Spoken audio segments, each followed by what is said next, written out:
So. He's the second year right now. Yes. My junior social butterfly. Oh my gosh, yeah. There was, she and my daughter are 1 year apart. And they were on cheer together. Yeah. Yes. Here is the cutest thing I have ever seen. If you have not seen cute, you've seen. Well, big time. You should add the other. It's up in my sister. I always went out really. I hear things people say. She's like, probably learning. Yeah, it's sure be a little one now. She's like. We're streaming. Oh, So, Yep. Kelsey, do you want to join the table? Okay, yeah, tell us. I don't bite, I promise you. There's two corners. Two corners. And we so right up the ass. Yeah, I want to say hello. Good to see you. Yes. Well, thanks for coming. Yep, Thank you for inviting us, absolutely.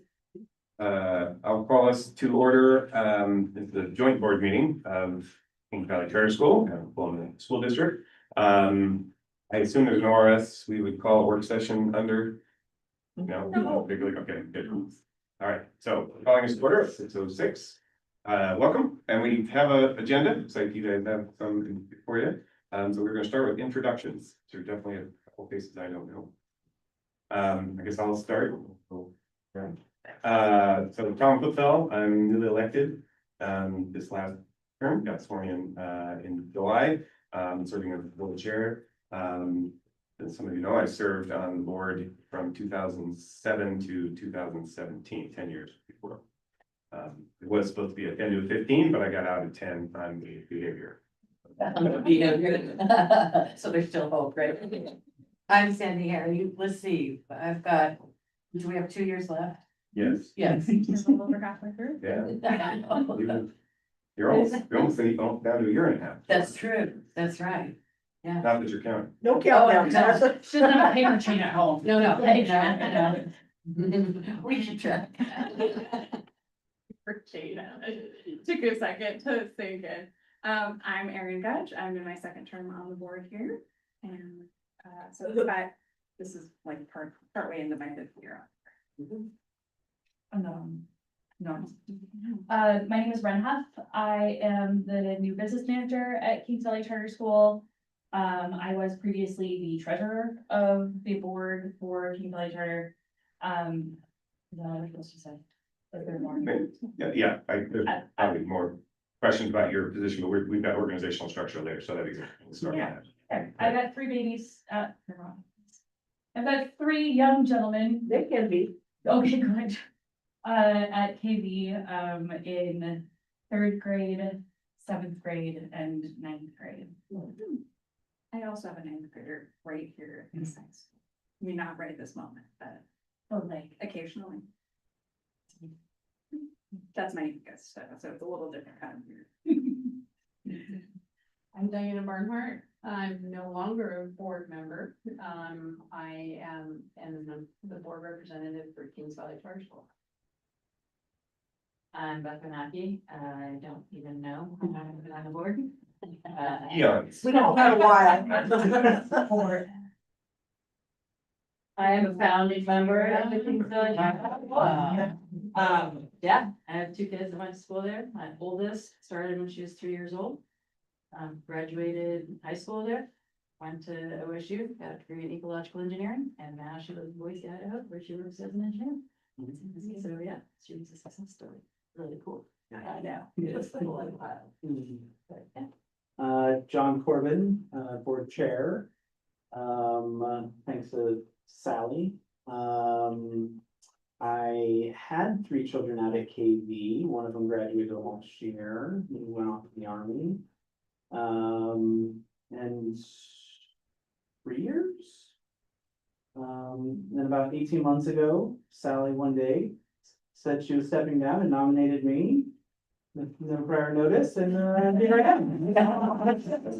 Chair, board member, or both? Board chair.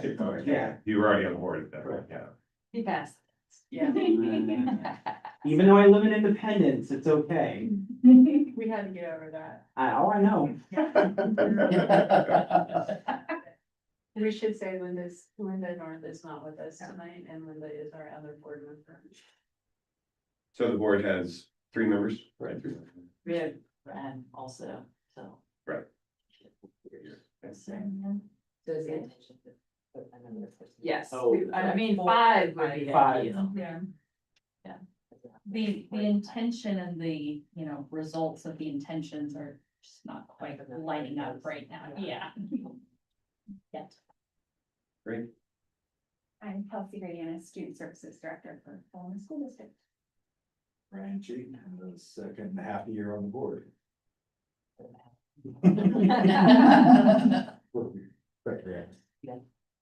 Erin McMahon, this is my first term, I also was elected and was elected, I did serve on the board at Money Creek for 6 years, because my big kids who were little went to Money Creek. And I have connection, all sorts of connections with them about it, so. I'm excited to be here. I'm Susan Halliday, superintendent. My 6th year in that role and my 18th year in the district.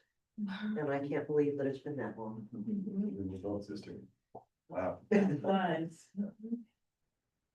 Okay, great. All right, updates. I don't know if we had anything specific, more just sharing on both sides, if there's anything notable. Hopefully good news. And we've typically done kind of the updates and questions just to kind of say what's happening and who's doing what, so. And you guys go first. Whoever's that said. That's where we're going, was on the table. There you go. Nice, nice. Somebody had left it on there and neither one of us picked it up, so. Updates, okay. This is our largest student enrollment, that we've ever had in King County. We're currently sitting at 208. That's our charter cap is 216. So we're near capacity. We have, for the most part, exhausted our wait list. And for students, so that's pretty much where we're gonna probably hang out.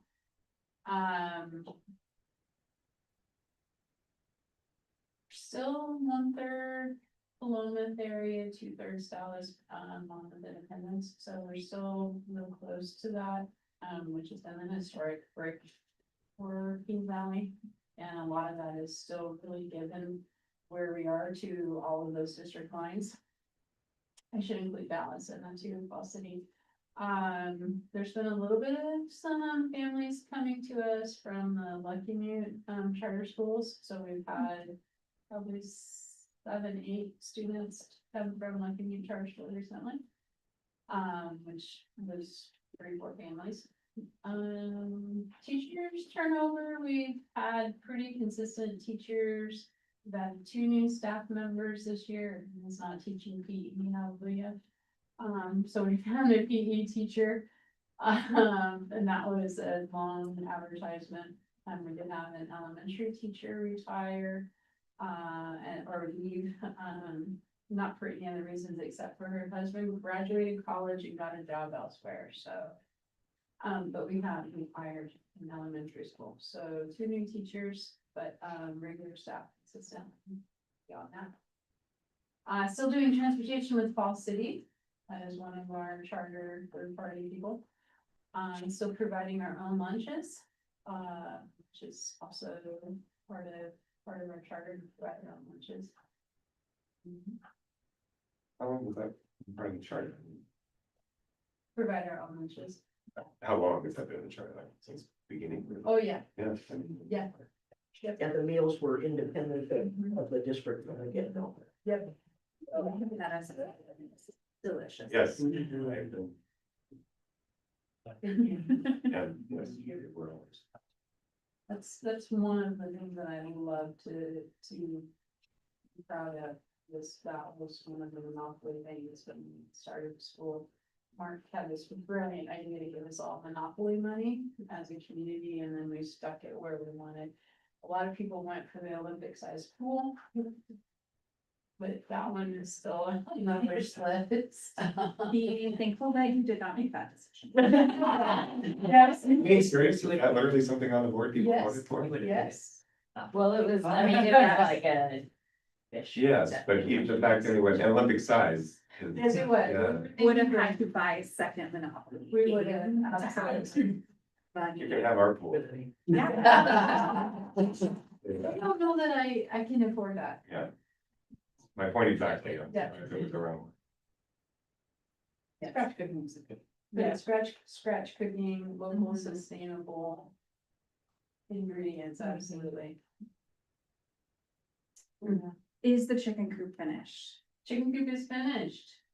Chicken coop is finished. Yeah, I'm very excited. Yeah. I was very, very excited about that on our It's, tour. it's finished, it's not completely placed. But it is done and we will have chickens in it, yeah.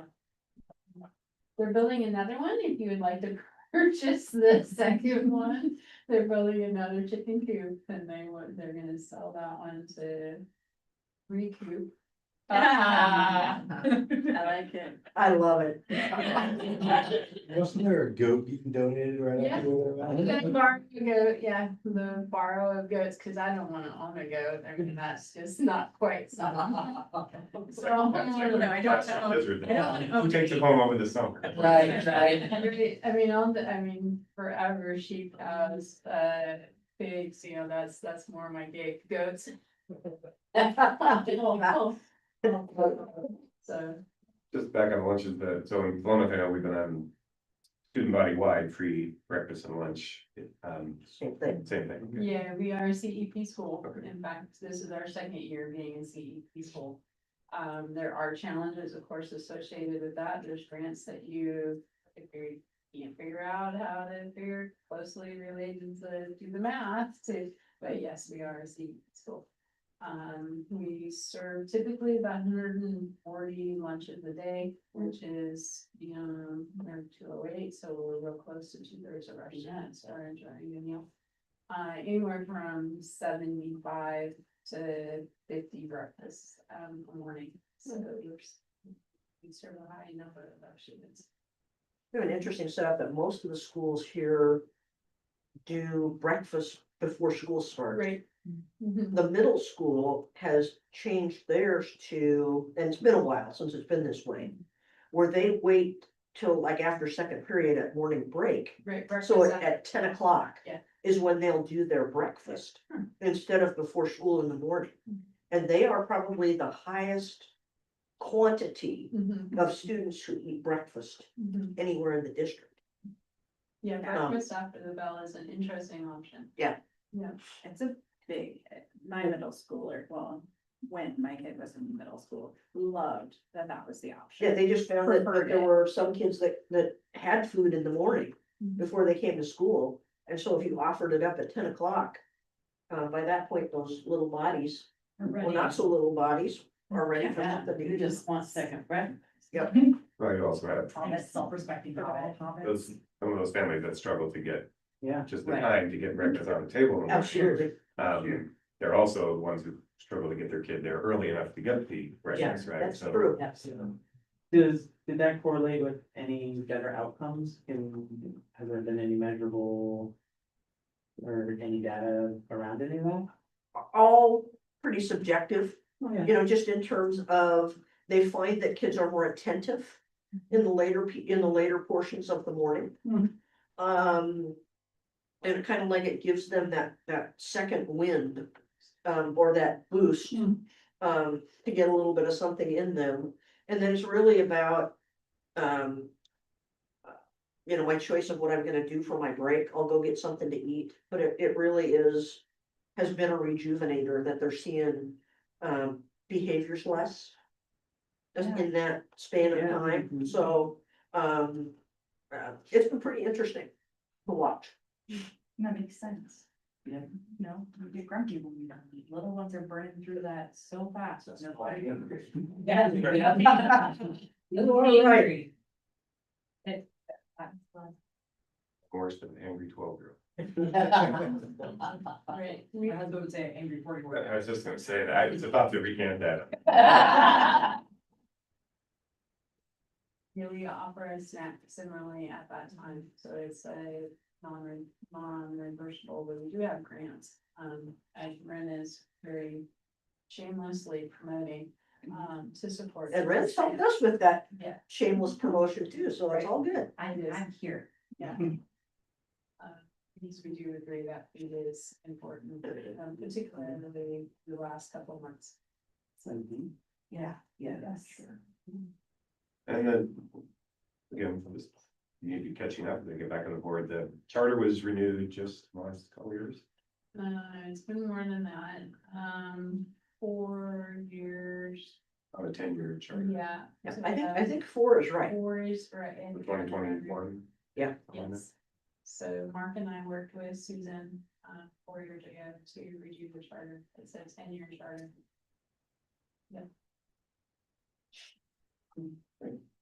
Then we still talk to one another, which is really good. It's a little bit of arm wrestling, Susan won most of those bouts, but yeah. Great, well, anyone else want to add anything? Anyone? I think that just, we face a lot of the same issues. We have a small kinder class, you know, so we're worried about, the changing demographics. But I think a success that Diana, didn't want to brag about is, I think that what led to a lot of the higher enrollment is better retention. Because historically we've struggled to retain from middle school to high school. And we, our admin head teachers, kind of, tackle behavior problems or behavioral issues, much more actively, much more, you know, partnered with families that much more. And, we've seen a lot of improvements with behavior, and I think subsequently we've seen the enrollment, you know, pick up. Yeah, our freshman class is 17, that's our largest class historically. And most of those students are moving from 8th grade, have moved from 8th grade to the freshman class. So we picked up a couple from out of district. But for the most part, that's been our largest class. Our sophomore class is just under that in the 13 range, 13 to 14 range. So we kind of ticked up a little bit. Last year we had 44 high school students and we're up in the mid-50s this year, so. That's where the biggest influx came in your numbers, is that right? Yeah, middle school is really full too. Ironically, our 7th grade is like capped out. And we've always had the philosophy that students can float to where they need. So I have some 7th graders into 6th grade math and you know, vice versa. So I have a few 7th graders that are sliding into the 6th grade or into the 8th grade. It's upon where they need to be. But we really picked up a lot. What John is saying is very true. We have 11 kindergartners. We've had 10 last year, and 11 the year before. So kindergarten, that small demographic is very true. Works great for my kindergarten. Teacher. But yes, that is something that we're looking at as time moves forward. And then just to kind of, give some context to those numbers, last year we graduated 6 seniors. So, you know, a class of 14 is, you know, relatively big. Yeah, very much so. Yeah, because I remember, I mean, in the first 5 years, it's, you know, it's ranged from 4 to 10 to Yeah. 6 to, yeah. Your 7th grade, how many of them started with you? Have you seen, I guess my question is, have you seen a decrease in kindergartners in the last 7 years? Has it been a steady decrease? Or? It's been a steady since COVID, really and truthfully, since COVID, the decline in kindergartners. And, you know, the year after COVID, we still had a 20 running it's a couple years since then, we've been in that decline. As far as the number of 7th graders, I'd probably say half of those students have been with us for a while. Again, coming out of COVID, we saw a lot of transient families, some movement, and so the kids have then we've had pretty good retention in the last year. Coming out of that time frame. Was it 2 or, I think it might have been 3 years ago when Athena was saying that you pretty much had a big turnover in who, I mean, not necessarily in overall numbers, but in terms of who the kids Yes, were. yes. And it sounds like that's kind of stabilized. Mhm. Because, yeah, but I remember her saying. Yeah. Go figure. We really did in elementary have a large swap of families coming, families going. I have, this year, interestingly, I have quite a few large families, anywhere from 3 to 4 children within the school in varying ages. And so that's been kind of an interesting swap too, having larger families, siblings. I'm curious what your graduation rate is. Again, coming out of COVID, it was, we had a few students that, got their GEDs or disappeared, so to Yeah, speak. yeah. So last year it was 100%. Great. The year before, I think we were probably at 60%, because even if a child leaves. Yeah, if it's the 2 kids who drop you. Yeah. It's better to talk about numbers of students than to talk about percentage when it skews the percentage that much. Right, and so that's part of it. Yeah. So, Yeah. so last year was 100%, That's and I wonderful. love that. The That's year great. before that, we had 2 students achieve their GEDs.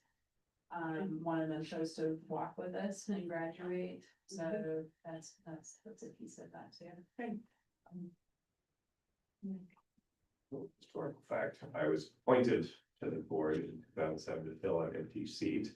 And the next meeting with me thereafter, my first and biggest decision was to extend Kings Valley to high school. Wow. I was the swing vote, the other two and two that came in very firmly, and I was the newest guy, I was learning all about No stress. it. Yeah, No pressure. yeah. No it was- regrets, It was right? a tense one. No regrets. I got some flowers from a couple Oh, of board yeah. members. That high school element is why I moved over. From, I was at, we were at Lucky Valley. okay. And I grew up in Dallas and I'm familiar with the system over there. And I went to PD Elementary as a little one. And so I moved from that tiny school with 12 kids in my class to the middle school, where I went from 12 kids to 30 kids, and they split us all out into the 12 classes. So like, I didn't even know anybody in there. And it was such a tough transition. It was such a hard transition that when it came my turn with my babies, I was like, we've got high school, we're going here. Yeah, and they don't have to, you know, they're gonna go through a lot of transitions and processes. It doesn't need to be like that, right? Yeah, that one, of course, has that same scenario, right? It's the same kids in fifth grade that move on to 6th grade. I was one of those classes, well, Corvallis type, Southern California, where 6, 7, 8 elementary schools, the most vulnerable times a kid's life, get aggregated into mass institutions. And Corvallis, of course, is making their mass institution that much bigger because they're gonna close Shovel. So it is, I think that is one of the best elementary and Start deciding tonight. tonight, Yeah, right now. Well, not Yeah. yet, almost. Shoveling and Letitia Carson Carson. at the bottom of the hospital bill there. Our current elementary school principal came from Letitia. Yeah, it used to be principal Letitia Carson. Anyway, that is one of the gems of Philomath and King Valley is you don't transition those kids to these huge institutions at the most vulnerable time. Great, that was a great update. Susan, what do we want to share on those? Yeah, well, first of all, I'd like to share kind of just because we don't talk the jointness very often. I have appreciated the principals / lead teachers who reach out, and Diana has reached out on a number of occasions to be able to ask for clarification, seek information about policy and other related kinds of things. I've been consulted and involved in some student issues around behavior and some things like that. And it's nice to be able to have that level of connection. To be able to feel like we can lean on one another. When we have questions, instead of this is mine, thank you very much, leave me alone.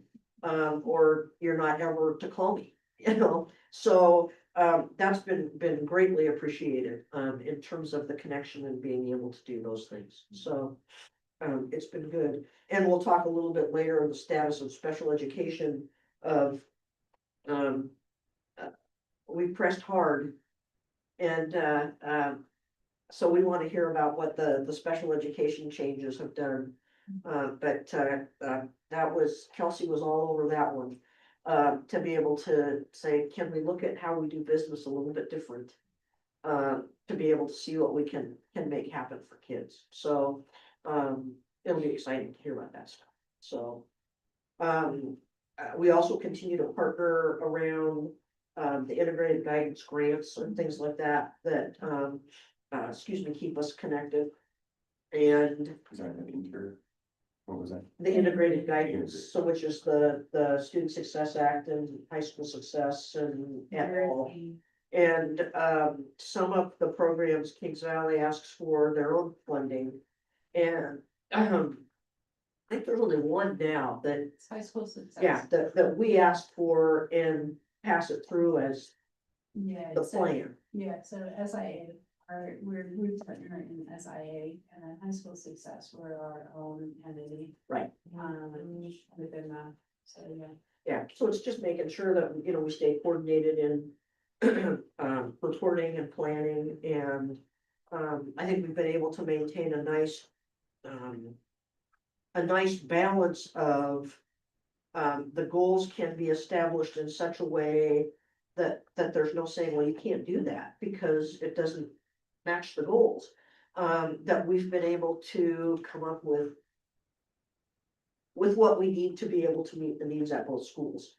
Or both entities in terms of being able to have the activities we need in our areas to do. So I don't feel like we've had to say no, that can't be done. So the goal statements have been broad enough to be able to allow those things to occur.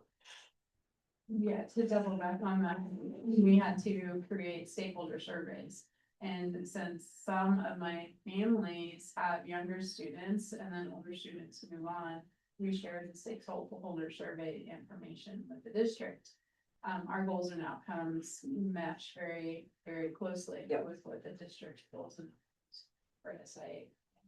So it's an easy way to be part of the district given that. And that's the state's requirement for the other charter school to be part of the SIA funding versus high school success or Measure 98. We're independent with that.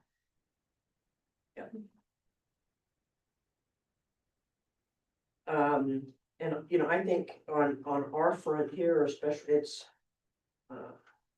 being able to help support Kings Valley as we look at two big things coming down the line. One of them is accountability and the state's measures of accountability. And being able to make sure there are support systems there. And then the other is what will happen from a funding perspective. As we look at, and we'll talk a little bit later in our meeting about state agencies and putting forward their proposed cuts and what that means, what that looks like.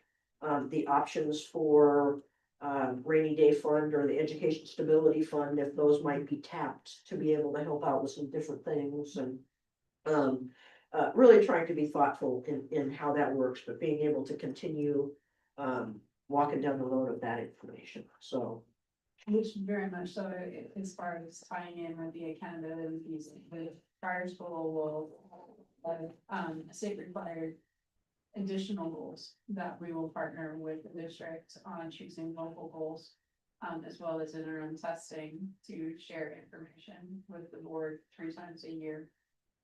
Yes, board. And that's part of the new accountability requirements from the state. So. But I think just to kind of update from here, Kelsey, you can add in too, is, our enrollment is up a little, not significantly, but a little bit. And not down, Not. Yeah, which is exactly why Corvallis is closing school. That's the And important was part. 5 or 6 years, or like 10 years before, was dealing, right, on top of collapsed economy, yeah. Well, And it's such a common theme right Yeah. now, just to like. Yeah. Yeah. In fact, OPB just put out an article, if you get the OSBA email newsletter, that Oregon's down 37,000 students since 2020. Yeah, the annual enrollment is down 37,000, and right after COVID, it was about 20.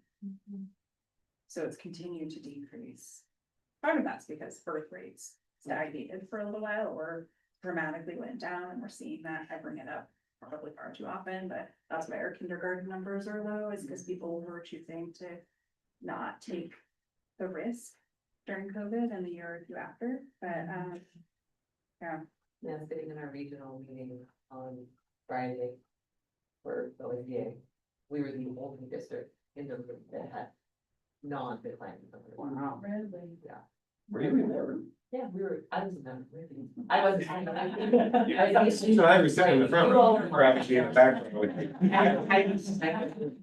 I know, I didn't.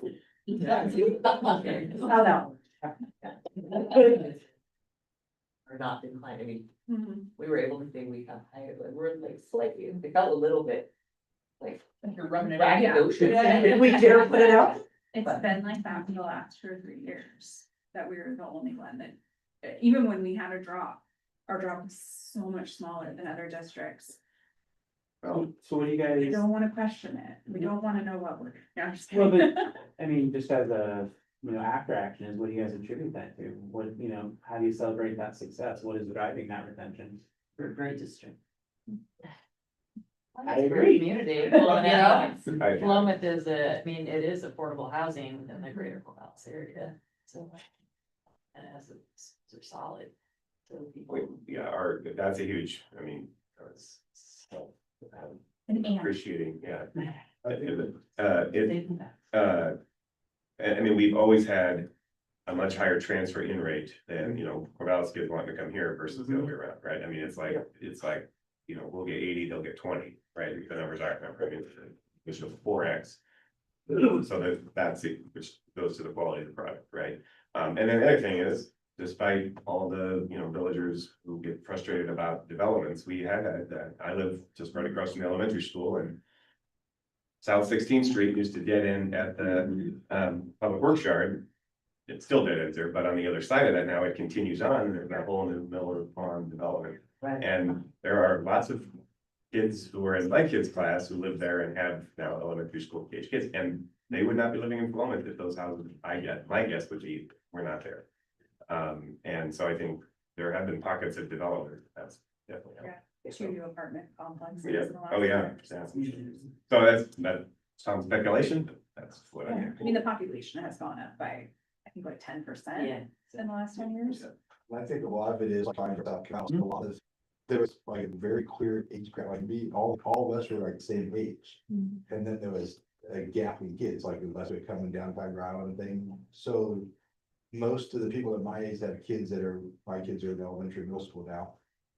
They've come here versus going to Corvallis, and the school district boundary is just so dumb, you can walk 100 feet and be in Corvallis School District from middle school. Yeah, So the people that lived, it's, the people that could throw a rock and hit the middle school are in Corvallis. Okay. And so Yeah. when you look at the transfers, you really look at it by a 2 mile and beyond. Because if you took a 2 mile, a lot of those out of district transfers are living within. Across the street. Yeah. Right. But our boundaries you are so. call walking distance to the Yeah. school and inter-district transfer, even though. Yeah. it You is. can't get that. Literally Chapel Drive that goes Yeah. from middle school, the other side is Corvallis. And as we live just 2 miles out of town, our field is the dividing line between Corvallis and. And so we're, Yeah, Well, easy choice. yeah. I was surprised to learn, you know, Willamette River is Benton County versus Lynn County, and yet the courthouse is 3 blocks from, you know, the county seat is 3 blocks from the county border. So. Go figure. Yeah, Big storm comes, we might be in trouble. yeah, the river runs pretty. Maybe just the 2 quick updates. We were talking about the pool. I think the pool is a community resource. I'd like to thank people at King Valley coming and use it occasionally. We did just get Ryan, I think, and Susan were instrumental in getting some funding because of course, pools are incredibly expensive to maintain and to operate. But this, you know, we were getting to the point where we weren't sure if we were able to extend the life for the next 5 or 10 years. We now can. So that's huge news. And it's a big push on our side. Yeah. For me personally, anyway, so that's why I'm sharing it. The other one, I'm just curious, the cell phone ban. Maybe you guys already had this locked down. Phone service out. Oh, I bet they got the Wi-Fi in the building. Not that they have access to. No. So the ironic thing about that, is that at Kings Valley, we actually took the opposite. We had students come forward, because we do have a very locked down Wi-Fi that requires individual access by like IP of your phone. And the students said, hey, you know, we want access for X, Y, and Z. Specifically, our student council members. They claimed they wanted to communicate for student council. And so we deliberated over several months, and we came up with kind of a rigorous system where as a reward for good attendance, good grades, you know, you complete the course on, you know, how to be a safe, you know, respectful person on the internet, which is a stretch. You know, then you were given the right to have access to Wi-Fi. And then the ban happened. After we had Oh, you so many like, debates and conversations. So you didn't really, they weren't really using phones before that, and you started to open it up. They did for a long Yeah. time. Yeah, we didn't go Yeah. near it for a long time. You just let them have phones. Yep. Yeah, as did everybody else. Yeah. Right. Yeah. So. Yeah, and then we dialed it down, and Yeah. then we had a little bit of a rebellion. Sure. Yeah, that's And, my guess. It was a very respectful Oh, rebellion. it was, Oh. and it was what, I mean, as a board Right, member, that's right. like, Yeah. that's what we love. Speak to We love power, when right? the Students come to the board meetings with proposals and they speak to the board and, we give them something to chew on and then they refine it and they come back and, That's great. yeah, and we got into this and we put it on them, right? So it also became a great opportunity for like peer mediated training and engagement around internet usage. With the older kids, teaching, because we're like, you know, kids don't listen to grown-ups. So if you guys want to take the responsibility to teach your younger peer group how to do this, then yeah, let's make it actually work. Yes. So we got it all set up and that. And we're obviously in a unique position where, without the Wi-Fi, there is no cell service. Oh, seriously, you don't Yeah, have yeah, it there. so So by default, they don't have. I mean, you know, You? Kings Valley is a pretty wide open area. It's not like you're deep in a gorge or something, you know, but anyway, that shocks me. Some kids are really good at finding that. Well, of course, Well, yeah. Yeah, they know exactly. They how to stand on stand some up. kid's shoulder and lick their fingers and. Yeah. Whatever it takes. Anyway, We tinfoil hats, we know what they're doing. Yes. Yeah. No longer Well- section, the phone section. give me the smoking section. Yeah. 30 years ago. Yeah. I don't do things like that. It's scary.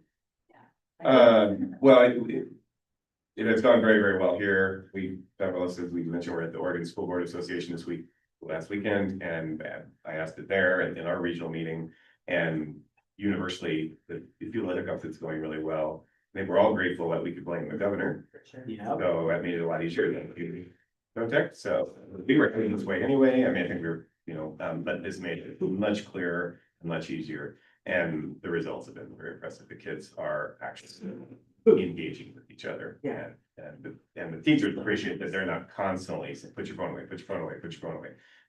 So, yeah. So at our last board meeting, one of the student representatives commented about how much more the kids socialize now. Yeah. With, so the kids comment how much better it's like. Yeah.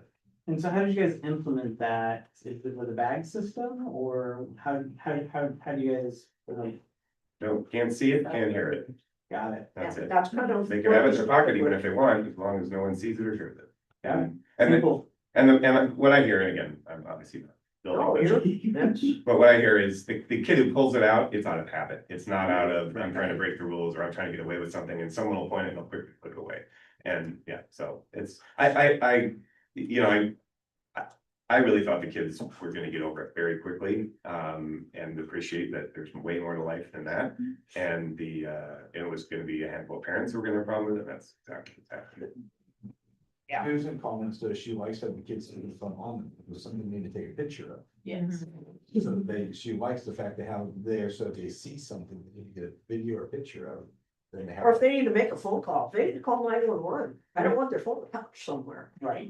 But the other thing, we had surveyed parents and staff and kids probably a year and a half before this happened. And our parents were very much of the desire for us, if you make a decision to take it away during instructional time, most said we can agree to that. But what we don't want is for you to take our kids' phones away. There you go. And so the whole idea of being able to say, okay, so we're gonna start where people want. If you don't see them or you don't hear them, then let's trust that. And if it goes outside that, it gets to be a problem, then we make a change. But nobody's given us any reason to be able to say we need to change that. So if something does happen or somebody sees something, I would much rather they pull out a phone and call 911 than not be able to. And they've been very respectful. It's been really, really nice. There's a lot to be said, I'm sorry, No, there's a lot to be said for not starting at the extreme, Yeah. you know? Oh, yeah. For starting at a space where people feel comfortable. well, you're and- giving them a respectful. Exactly. You're Yeah. acknowledging that they, and you be a grown up here. and Right. responsible. Well, Right. not be, they're in off their phone. Right. And, you know, at this point, I said this in a couple places, definitely at the OSBA conference, that at this point, the only question we're asking ourselves is why we didn't do this 20 years ago. Right. When my daughter, who's now 31, you know, was one of the very first ones to, you know, her class was one of the very first ones, 2012, to, you know, have phones through high school. And we should have thought about it then. And certainly when the smartphone came out, then it was social media, yeah. Anyway. Phone in high school for that is about this. They called it the thing for a reason. Right after the bag phone, mine was a Tandy. Oh. Company doesn't exist anymore. Whatever happened to Nokia too, remember the Nokia? Oh, yeah. They're still around working. Yeah, well, right, but they're not buying any new ones. You could still get push to talk, Verizon has push to talk, I could Nokia. Nobody else has one, so I can't use it. I do wanna thank the Kelsey school team for being really creative problem solvers for the kiddos who maybe need access to music during the school day or things like that, where it's a little harder without a phone. I think we're going to single-handedly bring back CDs. I think this is gonna bring back CDs. We're hitting up the music store frequently now. Really? And we have a disc man in our household. Oh, Yeah. yes. Those times. A CD burner. There was something after the CD before the phone, the iPod. You could, you know, Yeah, yeah. there's that little, but anyway. But some of them connect to the internet. So it Oh, was the same. you'd have to get it, you'd have to get another. And I was like, that. Yeah, the later iPod, that was my, so you could be on Wi-Fi, yeah. We need to move on because we haven't got, so. Organization structure, you know, I think since there's been some changes that even Susan wasn't Yeah, around, and we so. had asked that just figuring because we're getting together, right? We haven't had a chance to touch base with you is now that Mark has left and Ren has been hired and it's kind of like, so what does it look like now? What does it look like? It looks very similar to what it is historically looks like. Mark has retired. To quote him from yesterday's admin meeting, he still works 3 hours a week because he can come and give his opinion and leave. He said without repercussions, and you guys invite me back, so that is. There you go. He is still on staff, and his knowledge available to us. Do you have an official title? Just advisor. Currently, he does not have a title. I mean, it's an interesting thing of, you know, how you title people's work, but he has tasks that he does and that he's owning, pieces of it, apart from generally giving me his opinion. And He's employed by, KVCS. Ren has taken over his business management, portion of his task. And as far as, like district, going out on EMs and getting on grant, you know, all of those kind of things, that is within what Ren's job duties. As well as, Mark owns like updating our website, but Ren keeps like the creating the board agendas and all of those kind of things. and when you're employed by. KVCS. The church. Yeah. And then my job, took everything that Mark had done except Mark creating spreadsheets, because I don't really like those. As well as what Ren does. And so typically my job is still taking care of the National School Lunch Program. Doing any state, interfacing with the state for any things, working with the district on charter requirements or any interface. He was very kind to let me have her on speed dial. And will very politely text me, give me 5. Text a time or two. Right, right. She always puts my call. You believe that? As well as any other contractual things that the Fall City for their transportation or contracts. Or currently, if the toilet is plunged, I know where the plug and where the plunger's at. So anything that needs to be done around the school or supported within it. So, I mean, again, we're talking about structure on the corporate guy, so if you have a title. It's currently my official title is Director of Operations. Yep. Like I said, the operations are broad and varied. Yeah, I understand. It just helps to put. And other duties as assigned. That's other duties. Or a spouse. Yes. Like plunging. Yeah, not necessarily a sign. No. If I gotta see something, just do it. Yeah. No, I think that any small organization. So within that structure, we have 3 employees that are employed by KVCS. Within the Okay, so administrative. you're Yes. yeah, okay. Yes. Within the administrative structure, I have 3 head teachers who are my licensed administrators. Athena Lodge, is my head teacher for elementary school. Scott Castle and Michael Sean are in middle school, high school. Part of my job is to make certain that they're teaching and my students are, receiving the education that they need. As well as then supporting them and making certain that they have everything that they need. So they are in charge of the deliverance of the material. And they make recommendations for curriculum. It is my job to make certain that the curriculum gets approved by the board and it meets state standards. So that's one example of the relationship.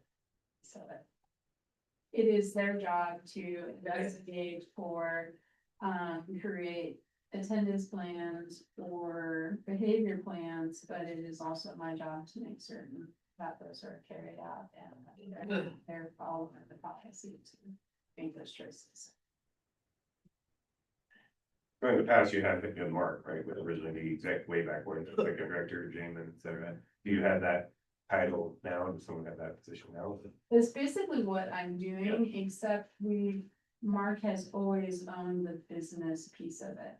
And I still teach half-time. Oh, I'm a CTE teacher, and so I do not, Just a little busy. yeah. Not that I can't make my own spreadsheets, but I can't, so I choose not to do So we don't have someone with the title exam. Yeah. Yeah, so yeah, it's still a administrative team. That's exactly what we're looking for, I understand. Yeah, that's all. And what I really appreciate about it is just the collaborative nature, even though, Diana, maybe director of operations, she still values everyone's input, everyone has the same vision, same weight at the table. And so I think that we find a lot of our success in that strength. Yeah, very much so. Yeah. And you kind of morphed it, over time a little bit, but it's a large urban. Do a lot of pieces, and it also follows our skill set, because not everybody can do this job. And then be able to understand what the state standards are. So it has worked really well. It's fantastic. I didn't get, you teach what, I didn't catch the other. I teach all of our CTE programs. Oh, CT. Yeah, so Yeah. from natural resources to culinary arts. And then she also interfaces with the community college. Is that dovetails with CTE. Yeah. No, sure. And then all of their partners go with that. Yeah, Lynn Benton is our dual credit, and also my mentor. for CTE program. Yeah.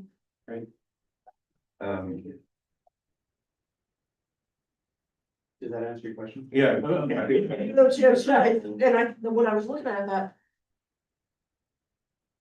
And asked, so now that we've had some changes, let's just ask. Yeah. Well, and I think, when we started with the whole leadership team approach, after Jamin left. I think there were some bumps in the road, and then, I think the team has gotten really good at just dialing in on whose job is it to do what, and what are the goals, and how to get. How do you match them up with the people in the right way, and then how do you create transportation, so you're like. Yeah, it's really, they've really made it work, which is really gratifying, because from my position, like seeing more of that flat structure where people are doing that collaboration. And really just building each other up instead of just one person taking the hit or, facing the authoritarian. It's a healthier place for everybody. And I know that Athena appreciates having Michael and Scott, because then Yeah. he's got counterparts, so, Yeah. which is nice. Yeah, she's an amazing person, and her gifting is elementary. Yeah. And truly where she is comfortable being. And she does not want to leave teaching, so she still loves our booster program, which is for her to step into a complete administrative role is not,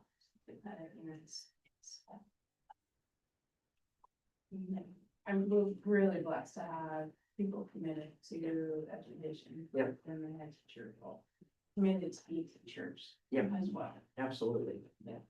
I want to watch time, but go ahead. I was just gonna say, what's really nice with this collaborative community element as well, is that one of the big changes I've noticed this year as now a staff member, previously board member and a parent and PTO president for like ever, is the joy that I'm seeing in their faces as they're at work. Not to say they aren't dealing with hard things, but I'm finding that they are responding to things with less stress, with less frustration, and more like, we've got this. There's more of this element of knowing that they're supporting each other to figure it out, and it's really nice. You need to cut back to like 4 packs a day. Yeah, I know. The habits catching up with me. I'm sorry, yeah. Just to Sorry. clarify, 4 packs of Rickle. Yeah. I got my stash. We don't, we're running a little late, that's okay, but I bet people think this is an exec session, I'm gonna let them know, but we want to get into the OSBA audit. And I think as far as the OSBA audit, just in terms of our time, when I put that on the agenda, I hadn't heard from Kristen for a while. And right after we put it on the agenda, I heard from Kristen. Yeah, I saw. And so it's the acknowledgement that I didn't do the handoff last spring in a real timely manner. And so there were some things late spring and then the movement into summer, which made it not easy to be able to get data, meetings, all those other kinds of things. And so we knew we were behind. in getting all the information to them. And so now that she's got all the information she needs, it sounds like, she's back on track and finishing her reporting. So I think we know more now than I did 2 weeks ago. That I think is, a fair assessment of where that is. Yeah, it's everything's, as far as our end of that is. Yeah. So I am serious. Yeah, she asked me today for a little bit more information than I gave to her, but it sounds like she's in it. 6 months, a year. I would say that her intent is to have it done, maybe early December. Yeah, Wow. Yeah. Yeah. And it started, it started, She asked for it in May, the conversation. but was she had that started Thursday. talking to us probably in November ahead of that. I mean, so it was an elongated process on our end, and then she was waiting for me to hand it off. And I had a few things, a few irons and a few flyers, and admittedly, it got handed off late, so. Yeah, that's. The summer. Yeah. A lot of the information is. Yes. As usual. no, that's understandable. And so that was just given just any time we had just to be able to talk about. Are we thumbs up, thumbs down, or Yeah. midway in terms of our special ed? Yeah, real briefly, we seen some really fun shifts at first now, and I really appreciate Kelsey's direction within that. Our sped numbers are still very high, across the board. And given the number of students we have from referral and our private floors, I do not see as a fine.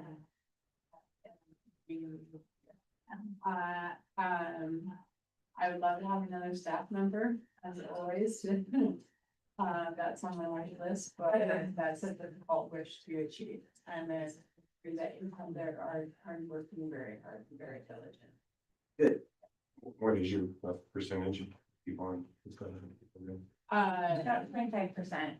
Yeah, across the board, more in high school and middle school than now. And what's the home district guide, percentage wise? It kind of varies by school, but I would say we're about 17. Yeah, okay. All right, so then it's substantially more than definitely. Right. And I think we can keep, it was just, something that we'll keep checking back in on.